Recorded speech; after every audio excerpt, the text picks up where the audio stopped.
अस्सलाम वालेकुम जी, मेरा नाम आबिद मकसूद है और आप मेरा यूट्यूब चैनल देख रहे हैं W3 स्किल सेट। और मैं आपके साथ शेयर कर रहा हूँ अपनी एक अनसक्सेसफुल स्टोरी, एक ऐसी स्टोरी जिससे मुझे बहुत बड़ा लॉस हुआ था और जिस स्टोरी की वजह से एक्सीडेंटली मैं फ्रीलांसिंग की फील्ड में आ गया था। हम बात कर रहे थे कि मेरे वालिद साहब फर्स्ट टाइम जब फार्म पे गए तो उसके बाद क्या क्या हैपनिंग हुई, लेकिन उससे पहले मैं आज की इस वीडियो में आपको बताऊंगा सोलर सिस्टम के ऊपर जो मुझसे गलतियां हुई उसको लगवाने में वो क्या थी। मैंने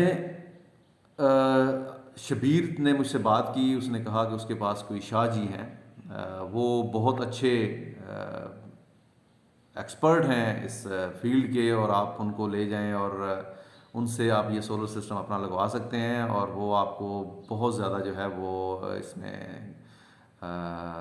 रियायत भी देंगे, ब्ला ब्ला ब्ला।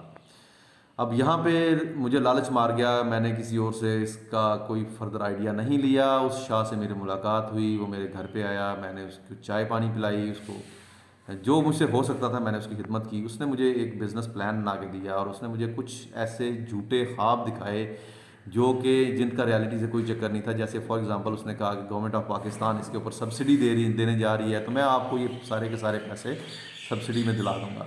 सोलर सिस्टम मैक्सिमम चल रहा है 5 घंटे और उसने मुझे कहा था कि ये कम से कम आपका गर्मी में 9 घंटे और सर्दी में ये 6 घंटे तक बड़े आराम से चलेगा। अब ये गर्मी में सिर्फ 5 घंटे चलता है।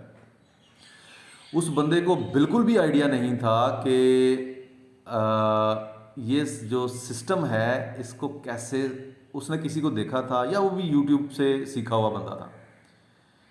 हमने प्लेट्स ले ली, हमने सामान ले लिया, वहाँ पे विहाड़ी में शिफ्ट कर लिया। शाह ने कोई भी अगर टेक्निकली चीज़ को समझता है तो आपको पता होगा कि जहाँ पर आपका बोर है उससे उसके बिल्कुल पास आपकी सोलर प्लेटें होनी चाहिए। और इस बंदे ने तकरीबन 600 फीट के फासले पे ये प्लेटें लगाई थी। 2 एकड़ दरमियान में जगह है, 2 एकड़ के बाद मेरा फार्म था और फार्म की छत के ऊपर इसने सारी सोलर सिस्टम लगाया। मैंने कुछ लोगों से उस वक्त बात की तो उन्होंने कहा ये आपका सिस्टम फेल हो जाएगा, ये नहीं चलेगा क्योंकि इतनी दूर जाके वोल्टेज ड्रॉप होंगे और आपका जो सिस्टम है ये पानी ठीक नहीं देगा। इसी तरह शाह ने कहा जी मेरा जानने वाला है, मैं आपको उससे बोर भी करवा देता हूँ। बोर आपको वैसे तो 4.5 लाख में हो रहा है, तो वो तकरीबन कोई 4 लाख के लगभग आपको बोर कर देगा। अब यहाँ पर भी उसने डंडी मारी, उसने जो बजरी डालनी थी, कंक्रीट डालनी थी, वो ठीक नहीं डाली, जिसकी वजह से बोर भी रेत देने लग गया। और सोलर सिस्टम चूँकि इतना दूर होने की वजह से वो उसका नहीं, पानी का प्रेशर नहीं बन रहा था। लेकिन उसकी स्टोरियाँ ऐसी होती थी, कभी कहता था जी क्योंकि आपने आपके फॉर्म के साथ दरख्त हैं उनका साया पड़ रहा है इस वजह से नहीं आ रहा। हमने वो जिस बंदे के दरख्त थे उससे रिक्वेस्ट की, अल्लाह ताला उसको इसकी जज़ा दे, उसने दरख्त काट दिए, फिर भी पानी नहीं निकला तो उसने कुछ और इस तरह की स्टोरीज़ की जी मैंने जानबूझ के इसकी स्पीड कम रखी है ताकि ये रनिंग में आ जाए। वो बेसिकली ये चाह रहा था कि उसकी जो रिमेनिंग अमाउंट है वो किसी तरह वो निकलवा ले और निकलवाने के बाद वो गायब हो जाए। बड़ी कोशिश के बाद 2-2 महीने के बाद, 1.5-1.5 महीने के बाद मैं उसको लेके जाता था फार्म के ऊपर बड़े तरले करके, और वहाँ पे जाके वो बंदा अपनी पीरी मुरीदी के चक्करों में पड़ा रहता था। गांव वालों को भी चूना लगाता रहता था अपनी पीरी मुरीदी के चक्कर में, और लोगों को नशे की बत्तियाँ सुंघा सुंघा के उनको समझता था कि मैंने इनको ठीक कर दिया। और लोग भी कुछ टाइम के लिए मुतमिन होते थे और बाद में वो लोग भी मुतनफ़र हो गए, गाँव के लोग भी उस बंदे से। इवन के कुछ लोगों ने मुझे ये भी कहा कि ये हमारी इज्जतों के ऊपर आँख रखता है, तो ये और शबीर दोबारा गाँव में नहीं घुसने चाहिए। शाह ने जितने मैक्सिमम अच्छा, उसके बाद शाह ने फिर मुझसे रब्ता किया, उसने कहा जी मेरी पेमेंट जो है वो करें। मैंने उसको कहा आप सोलर सिस्टम को ओके करें।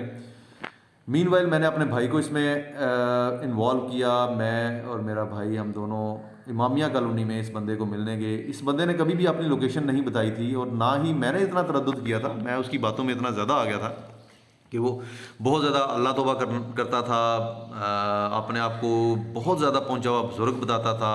रात सारी सारी रात वो इबादत करने वाला बंदा अपने आप को बताता था।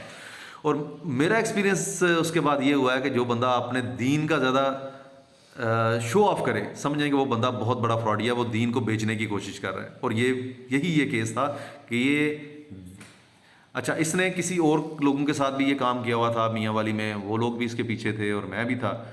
मीनवाइल इसने कोई डक फार्मिंग बनाई थी। इस ये काम तो इसने सेट नहीं किया, लेकिन इसने हमें मेरे भाई को उन बातों में लगा के उसने उससे एग्री किया मुझसे साइड पे करके जी अब मैं आपसे डील नहीं करूँगा, मैं आपसे डील करूँगा।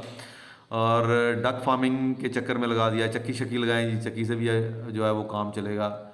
सिस्टम टोटली फेल हो गया और मैं मज़ीद लॉस में चला गया, मैं हाइपर होने लग गया। मैं फ़र्स्ट टाइम ज़िंदगी में किसी के ऊपर इस कदर हाइपर हुआ कि मैंने उसके बारे में कुछ बहुत ही बुरा सोचना शुरू कर दिया कि मैं ये करूं या वो करूं। मेरे अल्लाह का बड़ा एहसान है, बड़ा करम है कि मुझे उसने किसी भी गलत स्टेप को लेने से रोके रखा। बहुत बुरी तरह फंस गया था, बंदा भाग गया। आई थिंक उसके कोई 2-1 लाख रुपए पेंडिंग थे, लेकिन उसने उसके बाद रब्ता मुझसे ख़त्म कर दिया। उसने नंबर मेरे ब्लॉक कर दिए। मैंने 2-4 मरतबा ट्राई की उसको कांटेक्ट करने की, लेकिन वो बंदा गायब हो गया। शबीर जो मेरा ड्राइवर था, मेरी गाड़ी बेच के खा गया। खा के उसने अपने पैसे पूरे किए थे। जिसके बाद में जो भी सिलसिला चलना था चला, लेकिन एट द एंड हमेशा जो बंदा ज़्यादा सेक्रीफाई करने की तरफ जाता है, मार उसी को पड़ती है। मैंने फिर उसके ऊपर पैसे लगाए, उस सिस्टम को जहाँ पे हमारा बोर था उसके पास शिफ्ट किया। बोर के अंदर कुछ मज़ीद वाले साहब ने ऑल्ट्रेशंस करवाई, उसके ऊपर ख़र्चा किया और हमने उसको इस काबिल किया कि वो ट्यूबवेल रनिंग कंडीशन में आया। लेकिन वो जिस तरह से उसको होना चाहिए था, जिस तरह से उसके ऊपर एक्सपेंस किया गया था, उस तरह से नहीं था। कोई 15 के लगभग प्लेटें उस बंदे ने वहाँ पर सोलर सिस्टम की ऐसी लगाई थी जो कि ख़राब प्लेटें थीं। उनका कनेक्शन नहीं किया था, उनको सिर्फ रखा गया था। अब वो कहाँ से उठा के लाया था मुझे नहीं पता, क्योंकि मैं उसके ऊपर ब्लाइंड ट्रस्ट करने लग गया था। तो वो भी मुझे एक अच्छा खासा लॉस उसने इस सूरत में भी दिया। वो 15 प्लेटें आज भी मेरे फार्म पे वैसे ही पड़ी हुई हैं। उनकी जगह पे मुझे नई प्लेटें परचेज़ करनी पड़ी जब मैंने नई पार्टी से उसकी सारी सेटिंग्स करवाई, उसको नई जगह पे शिफ्ट करवाया। तो अल्लाह तबारक व तआला की ज़ात उसे हिदायत दे, और अल्लाह तबारक व तआला ने मुझे तौफीक दी कि मेरे जो नुकसानात जिसने किए थे वो सारे पूरे हो गए। आज की वीडियो के लिए इतना ही। अगली वीडियो के लिए मेरे साथ जुड़े रहिएगा। रोज़ाना इसकी एक वीडियो आएगी और नेक्स्ट वीडियो में मैं आपको बताऊँगा कि